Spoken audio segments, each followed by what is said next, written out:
The Peak Performance Podcast, episode 95. Hosted by me, Brad Young. He was called the Russian Bear.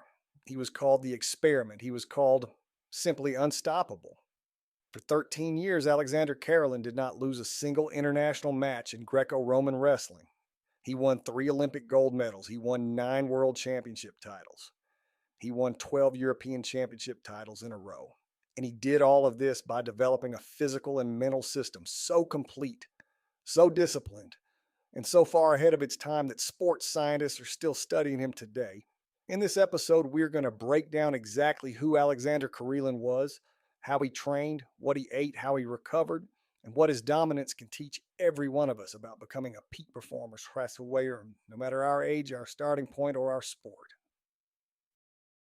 Who was Aleksandr Karelin? Aleksandr Karelin was born on September 19th, 1967, in Novosibirsk, Siberia, one of the coldest, most remote cities on Earth. He did not come from a family of elite athletes. He did not have access to a fancy training facility. What he had was the Siberian winter, an iron will, and a coach named Viktor Kuznetsov who recognized something rare in this young boy and decided to build something extraordinary around it. Karelin began wrestling at age 13. By the standards of elite sport, that is not particularly young. Most world-class athletes begin their specialization years earlier. But what Karelin lacked in early start time, he made up for in the ferocity and intelligence of his training. Within a few years, he was competing internationally. By the time he was 20 years old, he had won his first Olympic gold medal at the 1988 Seoul Games. He was competing in the super heavyweight division, the heaviest weight class in the sport, where men typically rely on bulk and brute strength. Karelin was different. He was explosively athletic, technically masterful, and physically conditioned to a level that no one in his weight class had ever seen.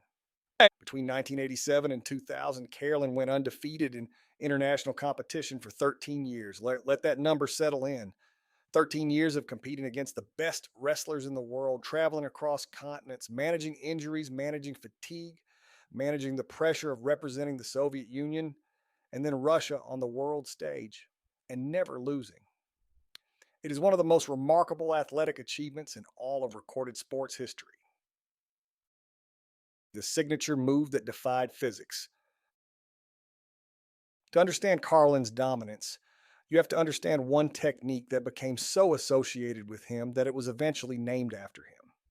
The Karelin Lift, sometimes called the Karelin Throw, is a move in Greco-Roman wrestling where a competitor lifts an opponent off the mat from behind, hoists them into the air, and slams them down onto their back. This sounds dramatic, but the technical reality makes it even more astonishing. In the super heavyweight division, Karelin's opponents typically weighed between 260 and 286 pounds. He was lifting men of that size off the ground, inverting them, and driving them into the mat with enough force to score the highest possible points in the sport. Sports scientists who analyzed his mechanics determined that the forces involved in executing the Karelin Lift exceeded what most biomechanics models predicted was possible for a human being to generate through muscular effort alone. The explanation was not that the laws of physics were suspended. The explanation was that Karelin had developed his posterior chain, the muscles running from his hamstrings through his glutes, up his spinal erectors, across his lats and traps, to a degree that was genuinely unprecedented. It's in super heavyweight competition. He performed this move on opponents who knew it was coming. They trained specifically to defend against it, and he did it anyway. That is the detail that separates a great athlete from a generational one. When your best trained adversaries prepare specifically for your signature weapon and you execute it on them anyway, the gap in preparation is not about the technique. It is about the engine behind the technique. Karelin's engine was simply built differently, and we are going to talk about how you can start building yours. The training philosophy, volume, cold, and relentlessness. Karelin's training has been described by his coaches and teammates in interviews over the years, and what emerges is a picture of almost incomprehensible volume combined with a specific emphasis on functional strength, cardiovascular conditioning, and mental toughness. He trained twice a day, 6 days a week. His morning sessions typically ran 2 to 3 hours. His evening sessions ran another 2 hours.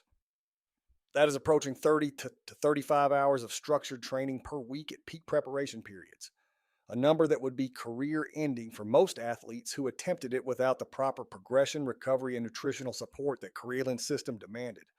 One of the most legendary aspects of his training was running in the Siberian snow. This was not a poetic embellishment. Karelin genuinely trained outdoors in temperatures that reached well below freezing, running through snowdrifts in his boots, dragging weighted sleds, and performing body weight exercises in conditions that would send most modern athletes straight back inside to the heated gym. The cold served multiple purposes. It built mental fortitude, it forced the cardiovascular system to work harder for the same output. And cold exposure, we now know from research published in the journal Cell Metabolism, activates specific cellular pathways that improve mitochondrial density, essentially meaning your cells become better at producing energy over time. His mat training was equally demanding. He sparred with multiple partners in sequence, a method called Shark Tank training, where a fresh opponent steps in every few minutes while the primary athlete stays on the mat and keeps going. This builds both the technical sharpness to keep performance skills under fatigue and the cardiovascular endurance to sustain high intensity effort well beyond what a single match requires. The logic is elegant. If your worst case match scenario is 6 minutes, train until you are performing at full technical capacity at the 12-minute mark. Then 6 minutes feels easy. The strength work, what built the Karelin engine? Posterior chain, priority. Karelin's strength work centered almost entirely on the muscles of the back of the body. Deadlifts, good mornings, Romanian deadlifts, and heavy rows built the foundation of his pulling and lifting power. Research from the Journal of Strength and Conditioning Research confirms that posterior chain training is the single greatest predictor of athletic power output across combat sports. Loaded carries and functional strength. Karelin performed loaded carries, walking with heavy implements held in various positions to build the grip, core stability, and total body tension that wrestling demands. These movements train what researchers call intra-abdominal pressure control, which is the body's ability to stabilize the spine under external load. This is foundational to both performance and injury prevention. Neck and bridge work. Wrestling neck bridges, where a wrestler balances on the top of their head and their feet arching the entire spine, were a daily part of Karelin's routine. This builds the cervical and thoracic strength that protects the neck in combat situations and reinforces the entire posterior chain from skull to heel in a single movement pattern. What is important to understand about Karelin's strength training is that it was never isolated. He did not train his biceps separately from his back. He did not train his quads separately from his glutes. Every exercise was chosen because it improved his ability to wrestle, to lift, to drag, to resist, to explode. This integration of strength work with sport demand is what exercise scientists today call specificity of training. And peer-reviewed research from the International Journal of Sports Physiology and Performance consistently shows it produces superior transfer to real athletic performance compared to traditional bodybuilding style isolation training. Cardiovascular conditioning, the engine beneath the strength. Karelin's cardiovascular conditioning was built on a foundation of aerobic volume. Long, slow runs through the Siberian landscape formed the base of his cardiovascular work. He would run for 45 minutes to 90 minutes at a conversational pace, multiple times per week, building what exercise physiologists call the aerobic base, the foundation of cardiovascular infrastructure that allows the body to recover between high-intensity efforts, clear metabolic waste products from the muscles, and sustain output over the course of a full competition day. Research published in the Scandinavian Journal of Medicine and Science and Sports demonstrates that athletes with larger aerobic bases recover between high-intensity intervals faster, accumulate less metabolic fatigue over a competition, and maintain technical skill quality later into a match than athletes who rely primarily on anaerobic conditioning. Karelin's aerobic base was built to be enormous, partly because his competition schedule often required multiple matches per day at major tournaments, and partly because his two-a-day training structure demanded that his body be able to recover between morning and evening sessions with enough completeness to train hard again. On top of this aerobic base sat intervals and sport-specific conditioning work. Wrestling rounds at full intensity, timed to match and slightly exceed competition duration with minimal rest between partners.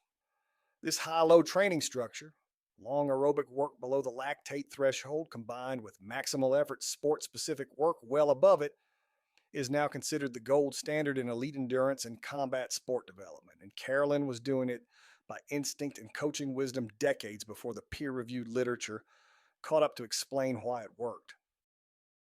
Diet fueling a machine that never stopped. Karelin's diet was not the product of a sports nutritionist with a periodized macro spreadsheet. It was the product of Soviet-era practical eating culture, and it was remarkably effective. His diet centered on whole foods, meat in large quantities, particularly beef and chicken, potatoes, bread, and grains for carbohydrate energy, dairy products including kefir and cottage cheese, which provided casein protein for slow-release amino acid delivery, particularly useful during overnight recovery, vegetables and soups, very little processed food, very little sugar, and no alcohol. What Karelin ate without knowing the science behind it was actually an extraordinarily effective performance nutrition protocol. Research from the American Journal of Clinical Nutrition shows that high protein intake, roughly 1 gram of protein per pound of body weight for strength and power athletes, is essential for muscle protein synthesis, which is the process by which the body rebuilds damaged muscle tissue after training sessions. Karelin, competing at around 286 pounds of functional muscle mass, would have needed extraordinary protein quantities to support twice daily training, and his meat-heavy diet delivered it. His carbohydrate intake was similarly high by modern standards. In an era when low-carbohydrate diets have become popular in certain athletic circles, it is worth noting that research from the Journal of Applied Physiology consistently shows that high-intensity training of the volume Karelin performed is almost entirely dependent on glycogen, carbohydrates stored in the muscles, for fuel. Athletes who restrict carbohydrates while training at high volumes do not perform better. They perform worse, recover more slowly, and are at significantly higher risk of overtraining syndrome. Karelin ate bread and potatoes without apology, and his body processed them as rocket fuel. Sleep and recovery, the secret weapon nobody talked about. Karelin famously prioritized sleep to a degree that was unusual even among elite Soviet athletes. Reports from his training partners and coaches indicate he slept 9 to 10 hours per night and occasionally added a 30 to 60-minute nap between his morning and evening training sessions. At the time, this was considered simply a personal habit. Today, we understand it was one of the most powerful performance tools in his entire system. Research published in the journal Sleep found that athletes who slept 9 or more hours per night showed measurable improvements in sprint speed, reaction time, mood, and technical accuracy compared to athletes sleeping the more typical 7 hours. A separate landmark study published in the Annals of Internal Medicine demonstrated that sleep restriction, even to 6 hours per night, caused a 40% reduction in the body's ability to synthesize muscle from dietary protein. In plain terms, you can eat all the right food and train perfectly, but if you are not sleeping enough, your body cannot use any of it to rebuild effectively. The nap between sessions was also not accidental. Research from NASA, published in collaboration with the Sleep Research Society, found that a 20 to 60-minute midday nap improved subsequent cognitive performance, motor learning consolidation, and physical alertness more effectively than caffeine alone. For an athlete training twice a day, the nap is not a luxury. It is a structural recovery tool that separates people who can adapt to a double session schedule from people who simply accumulate fatigue and breakdown. Karelin's coaches understood this empirically. The science confirmed it decades later. The mental framework, what made Karelin unbreakable. You cannot talk about Karelin's dominance without talking about the psychological architecture that supported it. He was not simply physically superior, he was mentally operating at a level that consistently destabilized opponents before the match even began. He was known for his composure, his expressionlessness on the mat, and his absolute refusal to show pain, fatigue, or uncertainty, regardless of what he was actually experiencing. This was not an act, it was a trained mental skill. Soviet sports science invested heavily in what they called psychoregulation training. Today, we would call it sports psychology or mental performance coaching. Athletes were trained to control their arousal levels, to use imagery and visualization before competition, to develop what psychologists now call a pre performance routine that reliably produces the optimal mental state for competition. Research published in the Journal of Sports Sciences confirms that athletes who practice structured pre competition visualization show measurably higher performance under pressure than those who do not. Karelin's relationship with pressure was also shaped by his Siberian upbringing.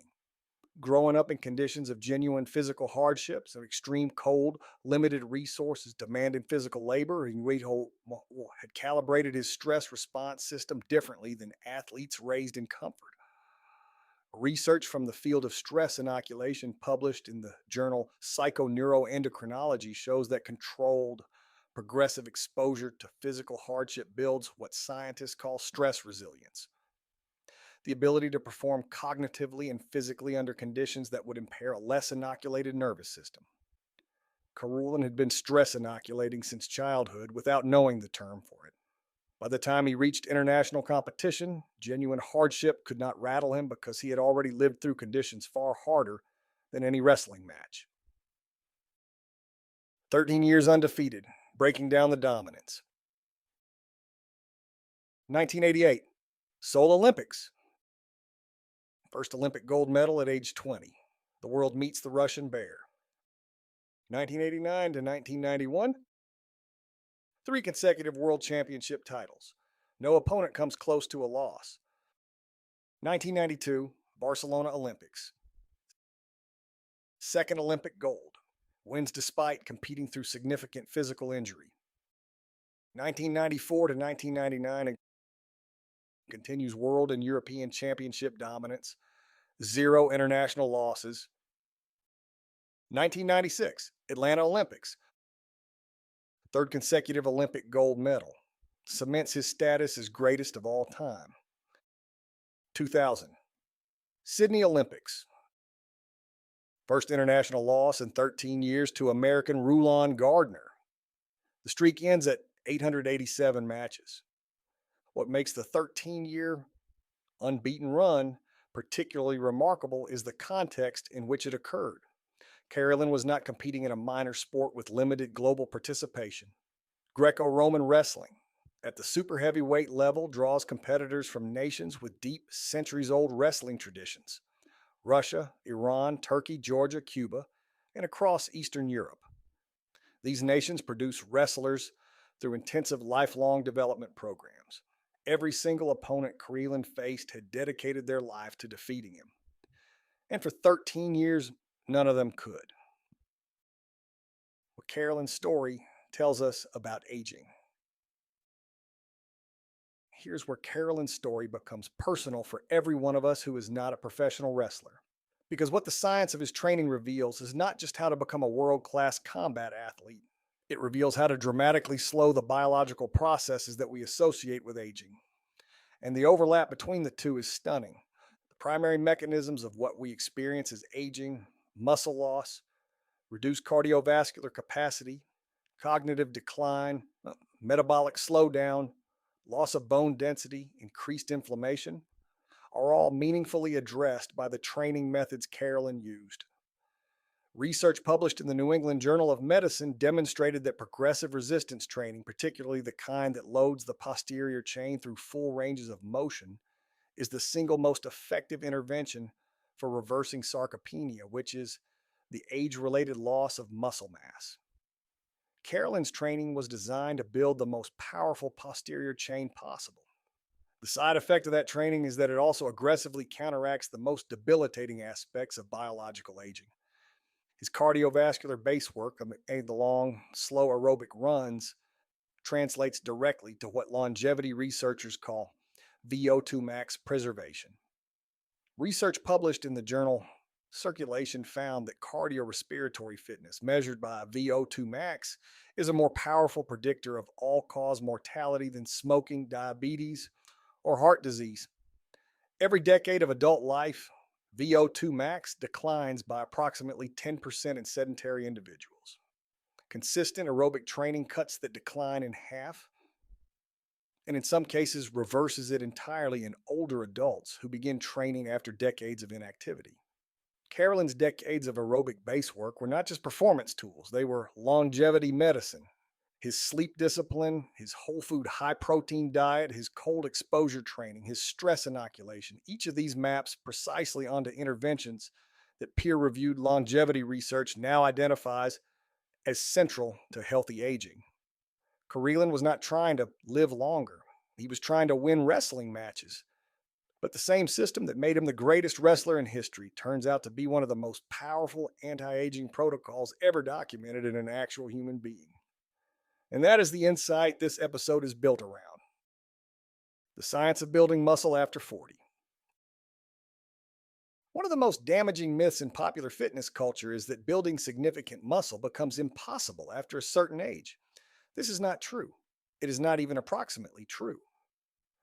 Research published in the Journal of the American Medical Directors Association followed adults between ages 60 and 75 through a 24-week progressive resistance training program and found muscle gains statistically indistinguishable from those seen in participants between ages 20 and 30 doing the same program.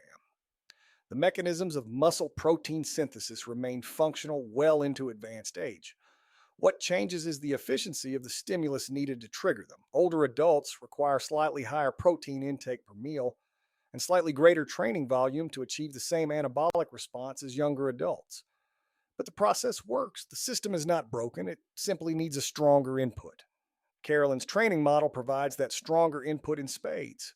The principles that built his extraordinary physique: progressive overload applied to compound movements, high training volume distributed across multiple sessions, adequate protein from whole food sources, and non-negotiable sleep, are precisely the inputs that peer-reviewed research identifies as the most effective triggers for muscle protein synthesis in older adults. The man who was born in 1967 and built himself into the most dominant wrestler in history was, without knowing it, following what we would now call an evidence-based muscle building protocol, and everything in that protocol is accessible to ordinary people. Cold exposure and inflammation: Siberia's gift to modern science. Karelin trained in the Siberian cold not because someone had read a research paper on it. He trained in the Siberian cold because that was where he lived, and you trained where you lived.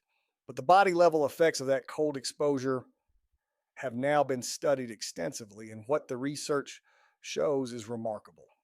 Functions almost like a metabolic furnace, generating heat by burning energy rather than storing it. People with more active brown adipose tissue have lower rates of obesity, better insulin sensitivity, and reduced systemic inflammation. A separate study published in the journal Aging Cell found that regular cold exposure significantly reduces markers of chronic low-grade inflammation, the kind of smoldering systemic inflammation that underlies nearly every major age-related disease, from cardiovascular disease to Alzheimer's to type 2 diabetes. Inflammation is central to the aging process. Research from the Buck Institute for Research on Aging uses the term inflammaging to describe the steady increase in background inflammatory signaling that accumulates across decades of sedentary, overheated, underslept, overprocessed, food-fueled modern living. Cold exposure is one of the most reliable ways to interrupt that process. A cold shower, a cold plunge, or simply spending time in genuinely cold outdoor temperatures on a regular basis produces measurable reductions in inflammatory markers, improvements in mood through dopamine release, and improvements in metabolic efficiency. Karelin did this involuntarily for decades. You can choose to do it deliberately. The world-class workout plan, your Karelin-inspired training system. What follows is a training plan designed for the average adult, Someone who is not a professional athlete, who has a job and a family and maybe some accumulated wear and tear on their body, who wants to start building the kind of world class athleticism that Karelin's system was built around. This is not a program for competitive wrestlers. It is a program built on the same principles that made Karelin extraordinary, adapted for ordinary life. The principles are the same. The implementation is scaled for reality. The foundation of this program is the same as Karelin's: posterior chain strength, aerobic base development, movement quality, and progressive overload over time. There are no fancy machines required. There is no gym membership required for most of it. What is required is consistency, patience, and the willingness to be uncomfortable in a controlled and productive way. Start where you are. Do not start where you think you should be. Karelin started at 13 with nothing but a coach and a willingness to work. You start today with everything he did not have: peer-reviewed science, a knowledge of what worked for him, and the blueprint you're about to read.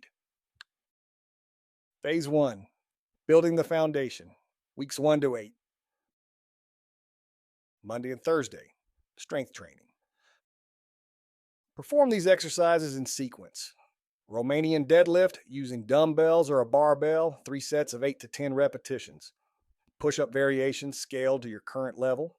3 sets of as many quality repetitions as you can complete. Dumbbell row, 3 sets of 10 repetitions each side. Goblet squat, holding a single dumbbell or kettlebell, 3 sets of 12 repetitions. Plank hold, 3 rounds of 30 to 45 seconds. Rest 90 seconds between sets.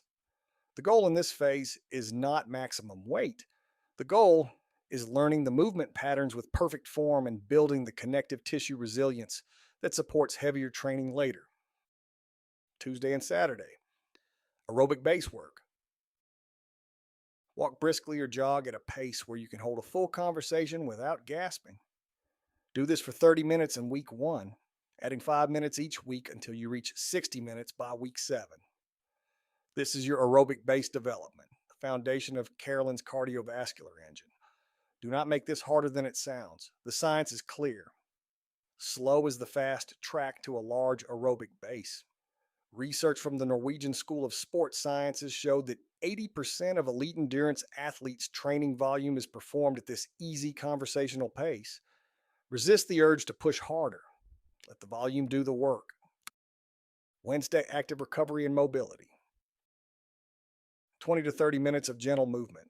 Walking, swimming, cycling at very easy effort, or a yoga routine focused on hip flexors, thoracic spine, and hamstrings. These are the tissues that tighten most aggressively under sedentary modern life and that limit your ability to perform the strength movements with full range of motion. Research from the British Journal of Sports Medicine confirms that athletes who dedicate structured time to mobility work sustain fewer injuries and show faster strength gains over 12-week periods than athletes who skip it. Karelin spent time on wrestling specific mobility daily. This is your equivalent. Friday, conditioning circuit. Perform 4 rounds of the following circuit with 45 seconds of work and 15 seconds of rest between exercises. Farmer carry with heavy dumbbells across a defined distance. Jumping jacks or step jacks, bodyweight squat, push-up, mountain climber. Rest 2 minutes between rounds.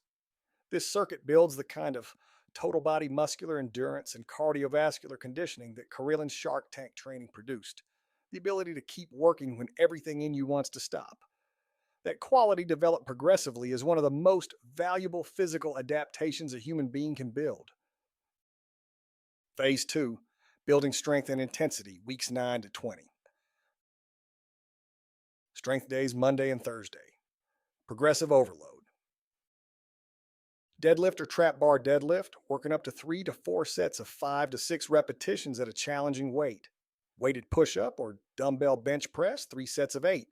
Single leg Romanian deadlift, 3 sets of 8 each leg.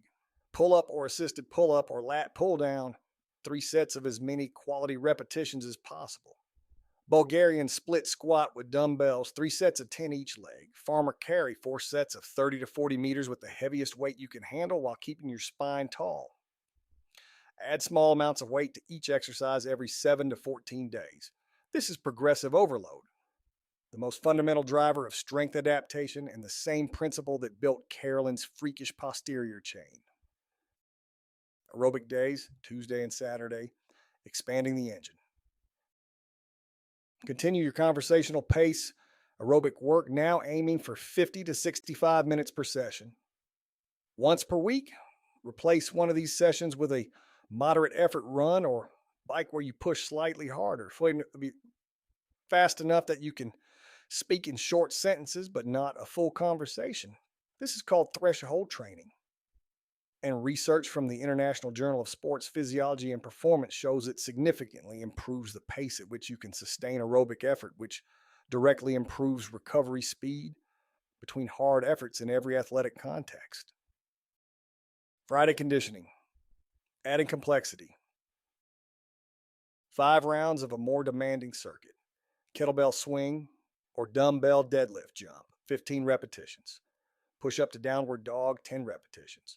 Walking lunge with dumbbells, 20 steps. Burpee, 8 repetitions. Rest 90 seconds between rounds. This escalating demand mirrors the Shark Tank training principle. Each week, you attempt to do the same circuit in less time or with more weight, creating the progressive overload effect in a cardiovascular and muscular endurance context. Karelin trained to thrive under accumulated fatigue. This is how you build that same quality in civilian life. By the end of phase 2, you should be moving with noticeably more ease, lifting weights that felt impossible in phase 1 and recovering between sessions in ways that surprise you. These are not flukes. They are the result of genuine physiological adaptation, new mitochondria in your muscle cells, new capillary networks supplying blood to working tissue, denser connective tissue, stronger neural drive to your muscles. You are not just getting fitter. You are biologically younger in the most measurable sense of the word. The nutrition blueprint, eating like the Russian bear.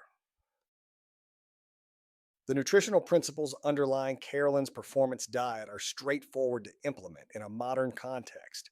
You do not need exotic supplements. You do not need expensive programs.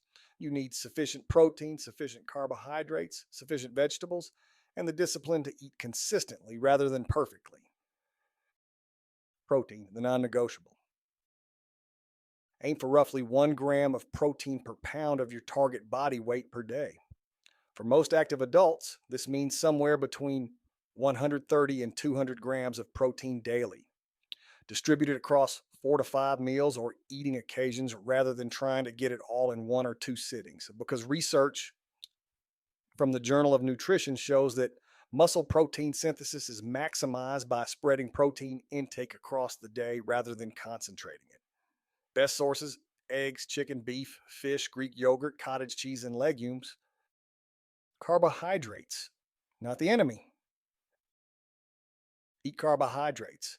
Eat them without guilt. Prioritize whole food sources: rice, potatoes, oats, fruit, whole grain bread.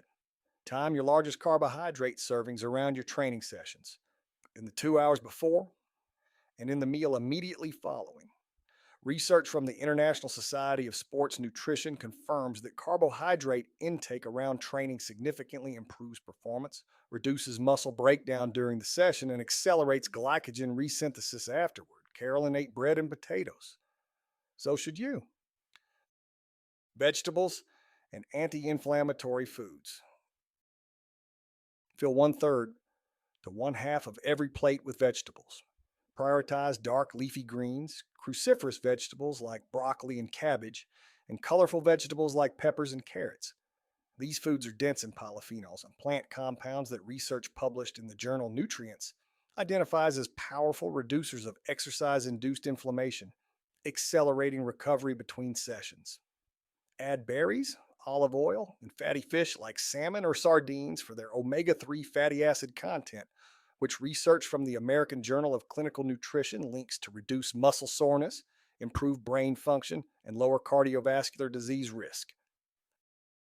Hydration, the overlooked fundamental. Drink water consistently throughout the day. A simple rule that works: drink enough that your urine is pale yellow. Dehydration of even 2% of body weight has been shown in research from the journal Medicine and Science in Sports and Exercise to measurably impair strength, endurance, cognitive function, and mood. Karelin did not have electrolyte drinks or recovery shakes. He drank water and kefir and soup. Simplicity works. Start there. Sleep and recovery. Building your recovery system. This section is not optional. It is the section that most people read, agree with intellectually, and then ignore. And that is the reason most people do not get the results they deserve from their training. Sleep is not passive. It is the most anabolic, most restorative, most anti-inflammatory intervention available to a human being. And it costs nothing but time and discipline. Sleep 8 to 9 hours every night. This is your Karelin baseline.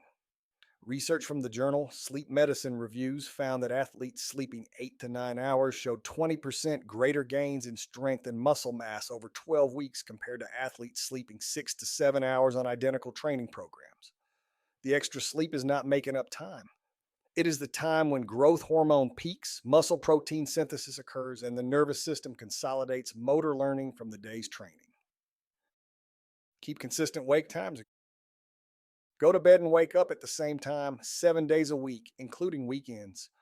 Research from the journal Current Biology shows that social jet lag, the pattern of sleeping late on weekends and early on weekdays, and produces chronic low-grade fatigue, impairs metabolic function, and significantly reduces the quality of sleep achieved, even when adequate hours are present.